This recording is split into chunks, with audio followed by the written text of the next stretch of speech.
लेकिन 6 स्थानों पे तो बिल्कुल क्रोध नहीं करना चाहिए। कौन कौन से 6 स्थान हैं? तो पहला स्थान है कि सुबह उठते समय क्रोध नहीं करना चाहिए। जगो तो क्रोध नहीं करना चाहिए। प्रसन्न मुद्रा में हमको जगना चाहिए। पहले के जमाने में क्या बोला जाता था? शुभ प्रभात। क्या? अब तो गुड मॉर्निंग बोला जाता है, पहले बोला जाता था शुभ प्रभात। यानी भैया आपका भी दिन मंगल हो, हमारा भी दिन शुभ हो।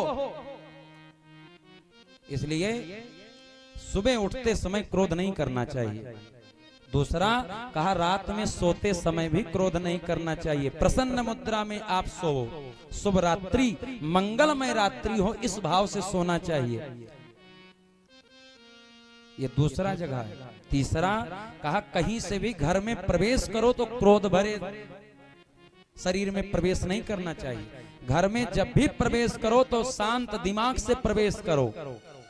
कहीं से भी आओ तो घर में जो है प्रवेश करते समय बिल्कुल प्रसन्न मुद्रा में घर में प्रवेश करना चाहिए। क्रोधित होकर के घर में नहीं प्रवेश करना चाहिए। चौथा कहा, घर से जब बाहर निकलो तब भी क्रोध मत करो। सबसे प्रसन्न से प्रसन्नता पूर्वक घर से बाहर निकलना चाहिए। पहले के समय में हमारे बूढ़े बुजुर्ग लोग जब घर से व्यक्ति बाहर जाता था तो सगुन के रूप में दही और गुड़ खिलाया जाता था कि आपकी यात्रा मंगलमय हो। प्रसन्न मुद्रा में घर से बाहर निकलो। ये चौथा स्थान है कि घर से बाहर निकलते समय क्रोध नहीं करना चाहिए। और पांचवा स्थान का, भोजन करते समय क्रोध नहीं करना चाहिए। अगर भोजन करते समय आप क्रोध करोगे तो जो अन्न जाएगा वो आपके शारीरिक बल को भी समाप्त करेगा और बुद्धि का भी नाश करेगा। इसलिए कहा, भोजन करते समय भी क्रोध नहीं करना चाहिए। जो भोजन बनाता हो वो भी क्रोध भरे मत बनाए भोजन।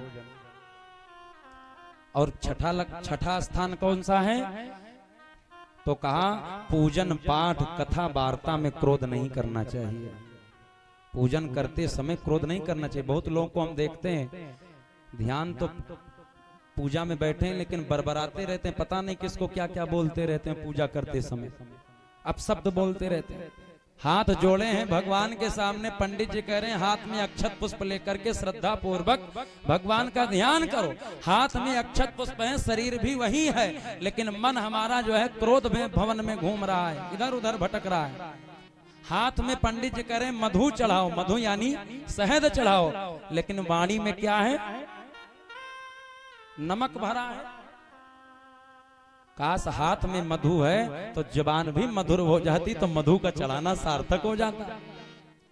इसलिए कहा, इन स्थानों पे क्रोध बिल्कुल नहीं करना चाहिए।